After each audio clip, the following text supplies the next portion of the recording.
اگر شما با جناب محمد مصطفی علیه السلام سر بخورین، خیالی فکر کنین، چی جواب میتین به حضورش؟ این کسی که در قبر میبینی رسول الله صلی الله علیه وسلم، اول ملائکه پرسان میکنه، باز پیغمبر علیه السلام میگه که چهره من آورده میشه در قبر، میگه این مبارک میشناسی؟ او مبارک کی است؟ رسول الله صلی الله علیه وسلم. ای گاهی فکر کردین؟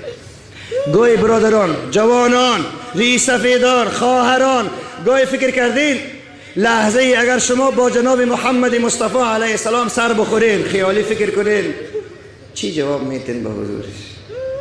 این لحظه ای سر بخورین که سر میخورین حتما در قبر، در قیامت کو بخیر، در قیامت میدان محشر، در جنت، چی گفتنی دارین به رسول الله علیه السلام؟ اقلا این کاره که خو کرده باشیم، غیرتک خو نمو، غیرت خو نه، غیرتک همت نه، همتکی گماشته باشیم.